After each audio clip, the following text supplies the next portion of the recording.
हाय बच्चों and welcome back to explore interesting. तो यार इस वीडियो को स्टार्ट करने से पहले मेरी आपसे एक रिक्वेस्ट रहेगी कि इस प्लेलिस्ट के सभी वीडियोस को आप सीक्वेंस में एक बार देखो तो आपको सारे ही कॉन्सेप्ट्स बहुत बढ़िया तरीके से समझ में आएंगे। और स्पेशली आप सेंट्रीपिटल फोर्स और सेंट्रीपिटल एक्सेलरेशन वाली वीडियो को तो ज़रूर से देखना, ठीक है। और इस पर्टिकुलर वीडियो में हम सीखने वाले हैं कि जब भी कोई गाड़ी एक प्लेन रोड पे टर्न लेती है तो उसकी एक लिमिटिंग स्पीड अपन सोचते हैं, राइट, कि अगर एक स्पीड से ज़्यादा तेज जाएगी तो गाड़ी फिका जाएगी। वो कैसे करके होती है उसके बारे में अपन बात करेंगे।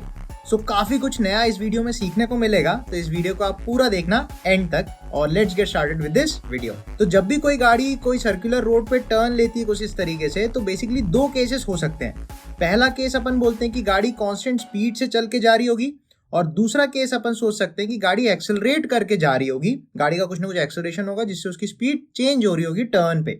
अपन कई बार मोड़ पे गाड़ी को स्लो डाउन भी करते हैं या स्पीड अप भी करते हैं ओवरटेक करने के लिए, राइट। तो वो केसेस अपन थोड़े से देखने वाले हैं, बढ़िया तरीके से इसको समझेंगे। तो दो केसेस हैं, तो इन दोनों ही केसेस को हम बढ़िया तरीके से समझेंगे। और मैं आपसे स्पेशली बोलूंगा कि आप ध्यान से समझना कि फ्रिक्शन किस तरीके से लगता है इन दोनों ही केसेस में, क्योंकि कई बार क्वेश्चंस में फ्रिक्शन के बारे में स्पेसिफिकली पूछा जाता है, किस एंगल पे फ्रिक्शन लगेगा, कितना फ्रिक्शन लगेगा, तो वो बढ़िया से अपन को समझना पड़ेगा।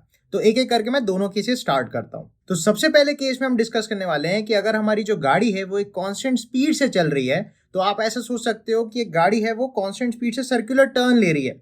तो अगर मैं ऊपर से देखूं तो कुछ इस तरीके से डायग्राम हमें दिखाई पड़ेगा। तो अब अगर अपन ऊपर से देखें तो ऐसा कुछ दिखेगा, और इसमें आप समझ सकते हो कि अगर वो गाड़ी कांस्टेंट स्पीड से चल रही होगी, मान लो v स्पीड से चल रही है, तो वो यूनिफॉर्म सर्कुलर मोशन कर रही है एक सर्कल में, राइट। तो अगर उसके स्पीड कांस्टेंट है, स्पीड चेंज नहीं हो रहा है, मतलब टेंजेंशियल एक्सेलरेशन होगा नहीं, मतलब सिर्फ और सिर्फ सर्कल में घुमाने के लिए कौन सा एक्सेलरेशन जरूरी है, तो आप बोलोगे सेंट्रीपिटल एक्सेलरेशन देने वाला कोई ना कोई फोर्स तो होना चाहिए। और क्योंकि गाड़ी जमीन के साथ चिपक के चल रही है तो हम बोलेंगे सिर्फ और सिर्फ फ्रिक्शन ही रिस्पॉन्सिबल है, क्योंकि इसके अलावा फ्रिक्शन के अलावा और कोई फोर्स तो है ही नहीं जो जमीन और कार के बीच में लग रही है, अपार्ट फ्रॉम mg और नॉर्मल, राइट।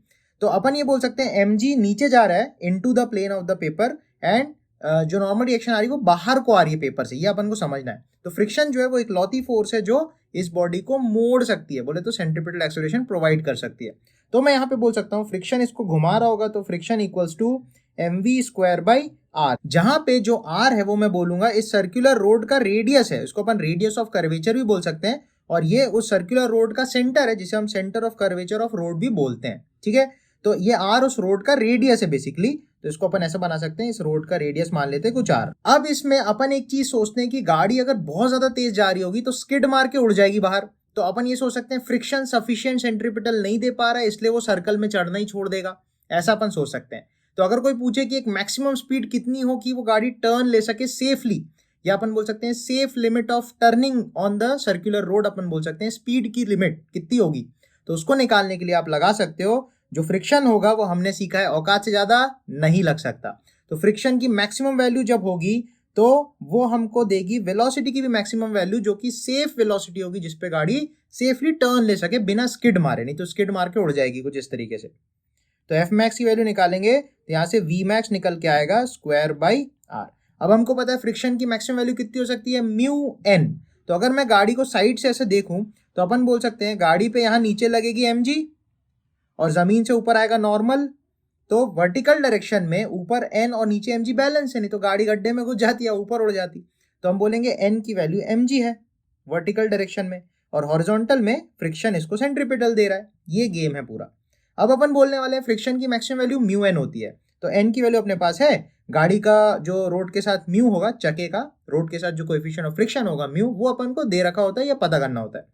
तो क्या फॉर्मूला बनता है अपन पहले वो देख रहे हैं। तो मैं बोलूंगा फ्रिक्शन की मैक्सिमम वैल्यू आप क्या बोलोगे, μn, and that will be equal to mv max का ²/r। या फ्रिक्शन को आप ऐसे भी सोच सकते हो, ये जो वैल्यू होगी ना इसकी मैक्सिमम वैल्यू एफ मैक्स होगी, इससे या तो छोटा ही होगा या मैक्स टू मैक्स बराबर हो सकता है। तो वहां से भी हम बोल सकते हैं फ्रिक्शन कितना लगे कि करस्पॉन्डिंगली गाड़ी को सेफली मोड़ सके, मतलब वेलोसिटी की एक अपर लिमिट मिल जाएगी कि इसके ऊपर अगर आप भगाए तो आप स्किड मार के उड़ जाओगे। तो हमको यहाँ पे एक इक्वालिटी ऐसी मिल जाएगी जहां पे हम बोल सकते हैं velocity will be less than equal to, अपन लिख सकते हैं n की वैल्यू क्या है, mg सब्स्टिट्यूट करेंगे। तो यहाँ पे अगर हम n की वैल्यू को सब्स्टिट्यूट कर दे तो हमको मिलेगा μmg greater than equal to mv²/r।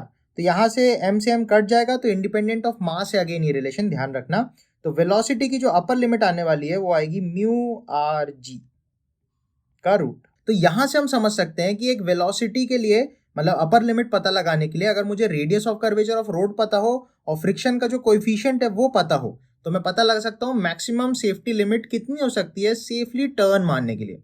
कई बार आप गाड़ी जब मुड़ती है तो वहां पे रोड के किनारे देखोगे गोल सा ऐसा रहता है, उसमें स्पीड लिखी होती है, तो वो जो रहती है वो अपर लिमिट ऑफ स्पीड रहती है कि अगर जैसे 80 लिखा है और आपने अगर 80 के ऊपर गाड़ी भगाई तो स्किड मारने के चांसेस है। तो कोशिश करिएगा जो वहां पे मैक्सिमम सेफ्टी लिमिट रहती है स्पीड की उसके नीचे ही गाड़ी चलाओ जब टर्न वन ले रहे हो।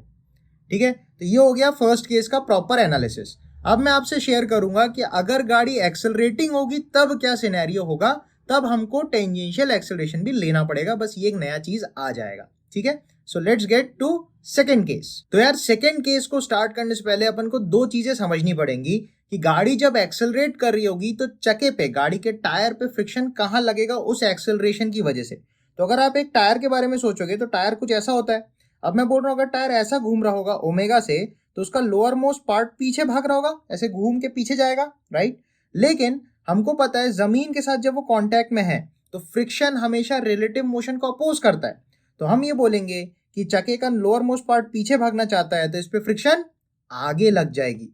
तो आप बोलोगे कि सर इस पे फ्रिक्शन आगे लग जाएगी मतलब गाड़ी पे जो चका है उसके घूमने की वजह से, एक्सेलरेट करने की वजह से इस पे फ्रिक्शन आगे लगेगी। तो ये फ्रिक्शन का एक कंपोनेंट ही होने वाला है। नेक्स्ट जो पॉइंट इंपॉर्टेंट है वो ये है कि भाई ये गाड़ी जो है ये सर्कुलर टर्न ले रही है तो कोई ना कोई फोर्स इसको सेंट्रीपिटल फोर्स भी दे रहा होगा, राइट, सेंट्रीपिटल एक्सेलरेशन प्रोवाइड कर रहा होगा। तो अपन बोलेंगे सेंटर की तरफ कोई ना कोई फोर्स होगी जो इसको मोड़ने में मदद कर रही होगी और अगेन वो फ्रिक्शन ही होगी। तो हम बोलेंगे इस डायरेक्शन में भी एक फ्रिक्शन का कंपोनेंट आएगा जो कि परपेंडिकुलर टू वेलोसिटी रहेगा। तो इसको मैं एफ परपेंडिकुलर बोलता हूँ, इस वाले को एफ पैरेलल बोलता हूँ which is parallel to velocity vector. तो हमको ये तो समझ में आ गया फ्रिक्शन के दो कंपोनेंट्स यहाँ पे यूज अप होंगे। ठीक है, अच्छा तो फ्रिक्शन एग्जैक्टली लगेगा कितना, तो हम बोलेंगे जो फ्रिक्शन है वो इन दोनों का रिजल्टेंट होगा जो इस दिशा में लग रहा होगा। तो एफ नेट जो होगा, नेट फ्रिक्शन फोर्स जो होगा वो इस दिशा में लगेगा और कुछ इस तरीके से लगेगा। अब अगर हमसे क्वेश्चन में पूछता है कि यार ये नेट फ्रिक्शन की वैल्यू अपन निकाल कैसे सकते हैं, तो वो अपन सीखने वाले हैं। तो एक एक करके मैं डिस्कस कर रहा हूं। सबसे पहली चीज जो एफ पैरेलल होगा जिसकी वजह से गाड़ी एक्सेलरेट कर रही है तो हम उसमें लिख सकते हैं F parallel equal to M A, गाड़ी ए एक्सेलरेशन से भाग रही है ऐसा अपन सोच रहे हैं। तो ये हो गया टेंजेंशियल दिशा में, इस दिशा में। नेक्स्ट जो चीज है वो है परपेंडिकुलर टू वेलोसिटी, मतलब इस दिशा में। तो इस दिशा में अपन बोलेंगे जो एफ परपेंडिकुलर होगा वो हमको सेंट्रीपिटल फोर्स दे रहा होगा, सेंट्रीपिटल एक्सेलरेशन प्रोवाइड कर रहा होगा। तो मैं बोलूंगा एफ परपेंडिकुलर बराबर M V square by R, जहां पे R again radius of curvature of road है, यहाँ पे मैंने बना रखा है। अब जो नेट फोर्स होगा, नेट फ्रिक्शन फोर्स होगा, वो तो इन दोनों का रिजल्टेंट है। और हमको एक चीज पता है, जब दो फोर्सेस परपेंडिकुलर हो तो उनका रिजल्टेंट होता है अंडर रूट में इसका square plus 2ab cos theta, a square b square 2ab cos theta. वहां पे cos थीटा में 90 रखोगे क्योंकि इन दोनों वेक्टर के बीच का एंगल 90, तो वो मर जाएगा। तो अंडर रूट इसका स्क्वायर प्लस इसका स्क्वायर ही बचेगा। तो जो एफ नेट होने वाला है वो आप लिखोगे एफ नेट बराबर under root of F perpendicular का स्क्वायर प्लस एफ पैरेलल का स्क्वायर। ठीक है, यहां से एफ नेट निकलेगा और फिर हम वही करेंगे कि सेफ्टी लिमिट कैसे पता लगाए। तो एफ नेट को अपन म्यू एन रख देंगे फिर से, तो वहां से हमारा काम हो जाएगा। सो नेक्स्ट चीज मैं ये कर रहा हूं, एफ नेट निकालने के लिए मैं रख रहा हूं अंडर रूट में एम ए का square plus M V square by R का होल स्क्वायर। ये सारा चीज रूट के अंदर ही रहेगा। ठीक है, ये अपन को ध्यान रखना है। तो जब मुझे पूछेगा भैया सेफ्टी लिमिट के बारे में बताओ, तो हम यही सोचेंगे फ्रिक्शन चाहे कितना ही क्यों ना हो जाए अपनी औकात से ज्यादा नहीं लगेगा। तो एफ नेट को आप म्यू एन लिख सकते हो, एन की वैल्यू अगेन एम जी हो जाएगी क्योंकि वर्टिकल दिशा में नीचे लग रही होगी एम जी, ऊपर लग रही होगी नॉर्मल, और ये दोनों ही फोर्सेस आपस में बैलेंस होगी। तो इसको मैं नेक्स्ट पेज पे ले लेता हूँ, थोड़ा क्लैरिटी रहे। तो मैंने बोला एफ नेट जो है that is equal to under root of F perpendicular square plus F parallel square. Perpendicular था M V square by R का होल स्क्वायर प्लस पैरेलल था एम ए का होल स्क्वायर, जहां पे ए गाड़ी का एक्सेलरेशन है, कितनी एक्सेलरेशन से वो गाड़ी टर्न ले रही है, तो टेंजेंशियल एक्सेलरेशन एक्चुअली है। ठीक है, इसके बाद मैंने एफ नेट की मैक्सिमम वैल्यू रख दी mu M G is equal to under root M V का होल स्क्वायर बाय आर का whole square plus M A का होल स्क्वायर, इस तरीके से। और यहां से आप नोटिस करना, जब m यहां से आप निकालोगे तो m स्क्वायर रूट के बाहर निकलेगा तो m हो जाएगा, वो m इसे m से कैंसिल आउट हो जाएगा, तो सारे m कट जाएंगे। तो अगेन ये एक्सप्रेशन इंडिपेंडेंट ऑफ मास है, चाहे आप हवाई जहाज मोड़ो, चाहे आप कार को मोड़ो, चाहे आप साइकिल को मोड़ो, सबके लिए सेम रहेगा, ठीक, मैथमेटिकली। तो अपन बोल सकते हैं यहाँ से आएगा म्यू जी का होल स्क्वायर, दोनों तरफ स्क्वायर कर ले रहा हूँ, तो ये आएगा वी स्क्वायर बाय आर का whole square plus M A का, अच्छा एम तो कट जाएगा, तो आएगा ए का होल स्क्वायर। तो आप देखो ए स्क्वायर को इस तरफ फेंक दोगे तो अपन को मिलेगा म्यू जी का स्क्वायर माइनस ए स्क्वायर का रूट ले लेंगे और उसमें आर को ऊपर फेंक देंगे, तो यहाँ से आएगी वी स्क्वायर। तो यहाँ से हम ये बोल सकते हैं कि जो मैक्सिमम सेफ लिमिट होगी टर्न लेने के लिए विद एक्सेलरेशन, गाड़ी एक्सेलरेट कर रही होगी तो उसको ऐसे अपन निकाल सकते हैं, ठीक है। तो मैं अब आपसे बोलूंगा कि यार फॉर्मूले याद करने से ज्यादा अच्छा है आप तरीका याद रखो। तरीका क्या अपन ने सीखा? तरीके में हमने ये सीखा अगर गाड़ी एक्सेलरेटिंग होगी तो उसके पास यहाँ भी एक फ्रिक्शन का कंपोनेंट आएगा और मोड़ने के लिए तो ये वाला रहेगा ही सही। तो जो नेट फ्रिक्शन आने वाली है वो इन दोनों का रिजल्टेंट हो जाएगा, उसको आप ऐसे निकाल लो। जो टर्म्स हैं चलने के लिए यहाँ पे एम ए है क्योंकि ये एक्सेलरेशन से गाड़ी भाग रही है रोड पे, और यहाँ पे सेंट्रीपिटल देने के लिए एफ परपेंडिकुलर यूज हो रहा है, तो आप रिजल्टेंट से एफ नेट निकाल लो। और एफ नेट की जो मैक्सिमम वैल्यू है औकात कितनी होगी, तो उसके लिए आप म्यू एन रख दो, तो वहां से आपको मैक्सिमम वैल्यू ऑफ स्पीड मिल जाएगी जिसपे आप सेफली टर्न करा सकते हो। इसके अलावा जब आपके पास कांस्टेंट वेलोसिटी वाला केस होगा तो ये गया तेल लेने, ये खत्म हो जाएगा, तो ये वाला की जरूरत ही नहीं पड़ेगी, सिर्फ और सिर्फ इस वाले से ही सारा काम हो जाएगा। तो ये दोनों केसेस हो जाते हैं। फटाफट से एक दो एक्सप्रेशन, एक दो क्वेश्चन अपन देख लेते हैं कैसे सॉल्व होता है। मैं आपसे बोलूंगा ध्यान दो इसमें क्या क्या चीजें हैं। गाड़ी एक्सेलरेट कर सकती है, इसका म्यू हो सकता है, रोड का कुछ ना कुछ म्यू हो सकता है, ठीक है, स्पीड हो सकती है और रेडियस हो सकता है, ये 3-4 ही वेरिएबल्स हैं। तो बेसिकली क्वेश्चंस में करता क्या है, मान के चलो 4 अननोन है तो एक पूछ लेगा, बाकी 3 वैल्यू दे देगा, तो बोलेगा आप निकाल लो भाई। तो एक दो क्वेश्चन आपको फटाफट करके दिखाता हूं जिससे ये कॉन्सेप्ट बढ़िया से आपको क्लियर हो जाएगा। तो पहले एक थोड़ा सिंपल सवाल ले रहा हूं। इसमें बोल रहा है कि एक गाड़ी है which is travelling at 30 kilometre per hour, 30 की स्पीड से चल रहा है in a circle of radius 60 metre. Find the minimum value of mu for the car to make the turn without skidding, वो स्किड ना मारे, म्यू की value बताओ, ठीक है। तो सेम काम करना, यहाँ पे उसने एक्सेलरेशन की कोई बात नहीं की है, मतलब कांस्टेंट वेलोसिटी वाला केस है और स्पीड भी उसकी कांस्टेंट दे रखी है 30। सबसे पहला काम आप करना, जब भी किलोमीटर पर आवर में दिया हो तो उसको मीटर पर सेकंड में कन्वर्ट करो, क्योंकि हमने जो डेरिवेशंस किए उसमें v की वैल्यू जो थी वो मीटर पर सेकंड में हमने ली SI यूनिट्स में, ठीक। तो सबसे पहले 30 किलोमीटर को मीटर में बदलने के लिए 5/18 से मल्टीप्लाई कर दोगे, राइट। तो आप करोगे 6 5 30, 6 3 18, तो ये आएगा 25/3 मीटर पर सेकेंड। ये हो गई वेलोसिटी अपनी मीटर पर सेकेंड में, ठीक है। देन इसके बाद अपन को सोचना, अगर कार टर्न ले रहा होगा तो उस पे एक सेंट्रीपिटल फोर्स दे रहा होगा कोई ना कोई, वो है हमारा फ्रिक्शन। और ये अगर v स्पीड से चल रहा होगा जो अपन को दिया है, तो अपन बोलेंगे फ्रिक्शन ही उसको सेंट्रीपिटल दे रहा होगा, तो mv²/r कर देंगे। अगेन वही बात, फ्रिक्शन चाहे कितना ही क्यों ना हो जाए अपनी औकात से ज्यादा नहीं लगेगा, तो आप बोलोगे म्यू mg लगेगा friction is equal to mv²/r। Then अपन ये चीज नोटिस करेंगे, हमको म्यू निकालना है, तो यहां से v पता r पता, वैल्यू डालो, म्यू आ जाएगी, म्यू बराबर v²/rg। तो v अपना है 25/3 का स्क्वायर, तो इंटू 25/3 कर ले रहा हूं, और डिनोमिनेटर में रेडियस आएगा 60 और g आएगा 10, ऐसा। तो यहां से आप नोटिस करो 5 5 हो जाएगा, ठीक है। देन इसके बाद और तो कुछ नहीं बच रहा, तो अपन लिख सकते हैं 25 5 125 डिवाइडेड बाय, यहाँ आएगा 3 3 9 और 9 इंटू 12, 9 12 108, तो 1080। तो इसको आप निकालोगे तो 0.115 के अराउंड आ जाएगा।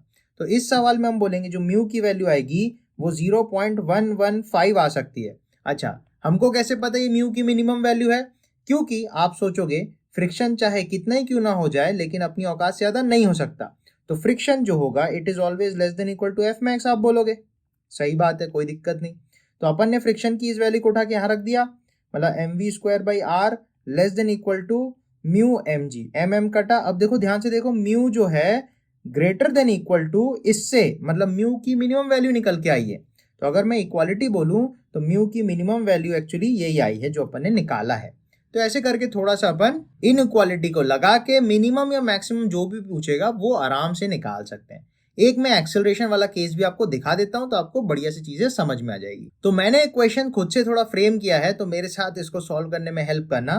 तो क्वेश्चन ये बोल रहा है कि एक गाड़ी है जो सर्कुलर टर्न ले रही है, उसका एक्सेलरेशन इस इंस्टेंट पे 2 मीटर पर सेकेंड स्क्वायर है, उसकी स्पीड 5 मीटर पर सेकेंड है और इस सर्कुलर रोड का जो रेडियस है वो 50 मीटर अपन को दे रखा है। तो सवाल ये है म्यू की मिनिमम वैल्यू पता करो कि ये सेफली टर्न ले सके। तो अगेन अपन को यहाँ पे वही सोचना है, एफबीडी बना के सारा गेम होगा। इसका एक्सेलरेशन यह है, मतलब फ्रिक्शन का पैरेलल कंपोनेंट यहाँ होगा, फ्रिक्शन का परपेंडिकुलर कंपोनेंट यहाँ पे होगा। अब अपन ये बोलेंगे फ्रिक्शन का जो पैरेलल कंपोनेंट होगा ये इसको एक्सेलरेट कराएगा तो ma हो जाएगा। फ्रिक्शन का परपेंडिकुलर कंपोनेंट जो इसको सेंट्रीपिटल देगा तो वो हो जाएगा mv²/r।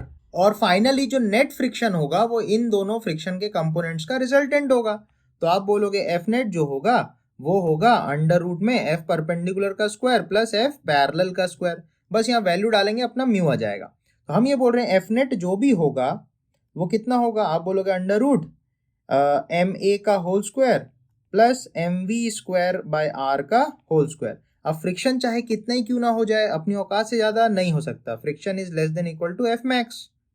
तो हम बोलेंगे फ्रिक्शन की वैल्यू हो गई अंडर रूट में m इंटू a को रख दूंगा 2 का square plus m into V square मतलब 5 का स्क्वायर अपॉन r है 50 का होल स्क्वायर बराबर, अच्छा लेस देन इक्वल टू अपन बोलेंगे मैक्सिमम वैल्यू ऑफ फ्रिक्शन वो होगी म्यू mg। तो म्यू अपन को पता ही लगाना है, इसके अलावा मास तो हमको पता नहीं है और g की वैल्यू 10 रख दो। अब अपन ने देखा था मास कैंसिल हो जाता पूरे में से, बढ़िया है। अब यहाँ पे वैल्यू सब्स्टिट्यूट करो तो ये आएगी 4 प्लस आप देखो ऊपर बनेगा 25 ये कट के नीचे 2 होगा तो प्लस 1/4 बचेगा अंडर रूट में is greater than equal to mu into 10।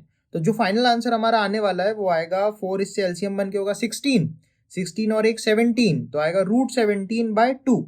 तो under root 17/2 is less than equal to mu into 10 को नीचे फेंक दो तो म्यू की मिनिमम वैल्यू आ जाएगी अंडर रूट 17/20। तो मेरा बोलने का मेन मुद्दा ये है कि यार आप तरीका सीखो कि क्वेश्चंस को करना कैसे, क्योंकि एग्जाम में ना आपको फॉर्मूले याद रहे उसकी कोई गारंटी नहीं है, पर जो बेसिक्स हैं बेसिक्स से अगर आप चिपके रहोगे ना तो आपको सारे क्वेश्चन बढ़िया तरीके से बन जाएंगे।